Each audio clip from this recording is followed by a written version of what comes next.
Hi friends, எல்லாரும் ரொம்ப வேகமாக படிச்சுட்டு இருப்பீங்கன்னு நினைக்கிறேன். நானும் அப்படிதான் ஓரளவுக்கு என்னால் முடிஞ்ச வரைக்கும் படிக்க ஸ்டார்ட் பண்ணியிருக்கிறேன். கண்டிப்பாக நான் போடுற வீடியோ வந்து எக்ஸாம் ப்ரிப்பேர் பண்ணுறவங்களுக்கு கண்டிப்பாக ஏதாவது ஒரு விதத்தில் யூஸ்ஃபுல்லாக இருக்கும்னு நான் நம்புகிறேன். மறக்காமல் பாருங்கள். வாங்க, நான் எந்த மாதிரிலாம் எந்த ஷெடியூலில் ஃபாலோ பண்ணி படிக்கிறேன் அப்படின்றத பார்க்கலாம். நான் வந்து கிறிஸ்டோபா சாருடைய இந்த உயிர்நாடி ஷெடியூல் இதை தான் ஃபாலோ பண்ணி படிக்கிறேன். நான் ஆல்ரெடி வந்து கிறிஸ்டோபா சாருடைய பேட்ச் ஸ்டூடெண்ட் தான். பட் இருந்தாலும் ஒரு குறிப்பிட்ட ஷெடியூலுக்கு மேலே என்னால் வந்து கரெக்டாக ப்ராப்பராக படித்து டெஸ்ட் எழுத முடியல. அதே மாதிரி படித்தாலுமே அந்த டெஸ்ட் எழுதுறதுக்கு சண்டேன்னா இப்போ வீட்டில் பசங்க எல்லாம் ஹாலிடேல இருப்பாங்க, அவங்க கூட ஒரு அந்த டெஸ்ட் எழுத முடியாது. அதுக்கப்புறம் வந்து ஆக்சுவல் மறுபடியும் ஒர்க்கால் படிச்சிருந்தாலுமே என்ன ப்ராப்பராக வந்து என்னால் டெஸ்ட் எழுத முடியல ஃப்ரெண்ட்ஸ். அதனாலதான் சரி, நம்ம உயிர்நாடி வந்து இதானா விடக்கூடாது, ஏன்னா ஆல்ரெடி நம்ம படிச்சதுல இதுவும் வருது, அதனால விடக்கூடாது அப்படின்னு சொல்லிட்டு இது வந்து ப்ராப்பரா ஸ்டார்ட் பண்ணியிருக்கிறேன். அது கண்டிப்பா எந்த அளவுக்கு கன்சிஸ்டன்ஸா போக தெரியல, கண்டிப்பா கொண்டு போகணும். ஏன்னா அப்பதான் வந்து நம்ம வந்து நம்மளுடைய கோலை வந்து ரீச் பண்ண முடியும். இல்லைன்னா வச்சுக்கோயேன், இன்று போ நாளையோ அப்படின்ற மாதிரி இதை விட்டுட்டு அடுத்த முறை தான், அடுத்த முறை அது எப்போ வரும் என்ன வரும்னு சொல்லிட்டு நமக்கு தெரியாது. இன்னும்லாம் 2 வருஷத்துக்கு மேல ஆயிடும். அது வரைக்கும் நமக்கு தாக்கு பிடிக்குமான்றது தெரியாது. ஏன்னா ஒரு ஹவுஸ் ஒய்ஃபா இருக்கிறவங்க எந்தெந்த ஸ்ட்ரகிள்லாம் ஃபேஸ் பண்ணி வராங்கன்னு சொல்லிட்டு கண்டிப்பா தெரியும்.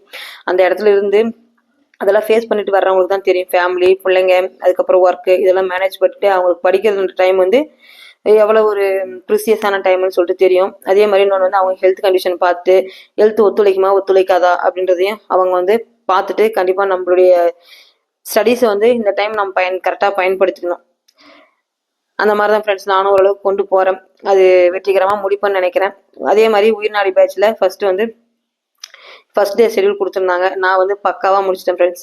ஃபர்ஸ்ட் வந்து எனக்கு கொஞ்சம் பயமாக தான் இருந்தது, நம்மளால ரெகுலராக ப்ராப்பராக ஃபினிஷ் பண்ண முடியுமா அப்படின்னு சொல்லிட்டு. அதுக்கப்புறம் அந்த மேக்ஸ் கிளாஸ் கொடுத்தாங்க ஃபர்ஸ்ட் டே. அது வீடியோ கொடுக்கறதுக்கு லேட் ஆயிடுச்சு. அதுக்கப்புறம் ஃபர்ஸ்ட் வந்து பிடிஎஃப் மட்டும் கொடுத்தாங்க. நான் போட்டு பார்த்தேன், எதுவுமே ரெஃபர் பண்ணல, ஆல்ரெடி படிச்சதை வச்சு தான் போட்டு பார்த்தேன். ஏன்னா தான் ரெகுலராக ஒரு 10 கொஷின் வந்து பார்த்துருவேன் நான் ரெகுலராகவே இப்போ. ஏன்னா இந்த அனுபவம் நிறைய இருக்குது, நம்ம ஆல்ரெடி படிச்சுட்டோன்னு சொல்லிட்டு விட்டதுனால மேக்ஸில் ரொம்பவே அடிபட்டுட்டேன். ஏன்னா கடந்த குரூப் 4ல வந்து குரூப் 2ல 23 கொஷின் போட்டேன் நான். ஆனால் குரூப் 4ல வெறும் 16 கொஷின் தான் போட முடிஞ்சிச்சு.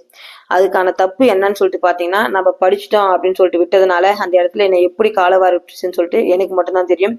ஏன்னா நம்மளுடைய அந்த படிச்சுட்டோன்ற ஒரு கேர்லெஸ்னால அங்கே வந்து நம்ம எக்ஸாம் ஃபியர் வேற பாதி, இன்னொன்று வந்து அங்கே வந்து மைண்ட் வந்து பிளாங்க் ஆயிடுது நமக்கு. அப்போ வந்து நமக்கு என்ன பண்ணணும் எப்படி பண்ணணும்னு சொல்லிட்டே மறந்துடுது. அதே நம்ம படிச்சிருந்தோம்னா ஃப்ரீயாக ரிலாக்ஸாக நம்ம போட்டு வந்துடலாம்.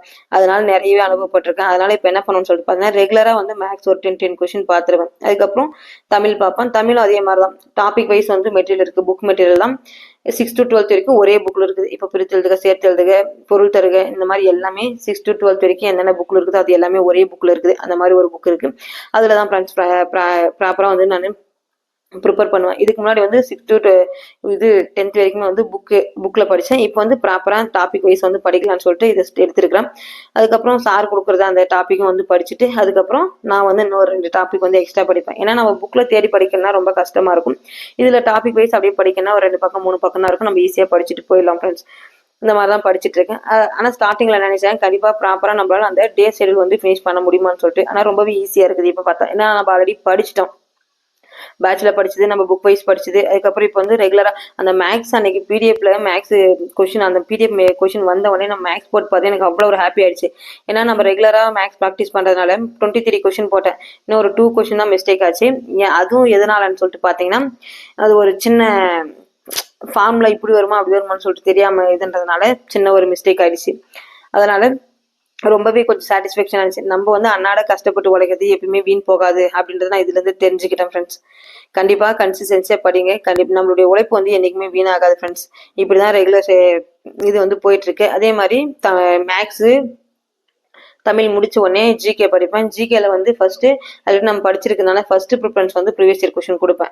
ஏன்னா ப்ரீவியஸ் இயர் கொஸ்டின் நம்ம இப்போ எடுத்தோம்னா ஒரு லெசன், இப்போ இந்திய அரசியலமைப்புன்னு சொல்லிட்டு எடுத்துக்கலாம். இந்திய அரசியலமைப்பு புக்கில் இருக்கிற கொஸ்டின் வந்து 90% வந்து ப்ரீவியஸ் இயர்ல கேட்டுப்பாங்க ஃப்ரெண்ட்ஸ். இதை ஃபாலோ பண்ணி தான் நான் படிக்கிறேன்.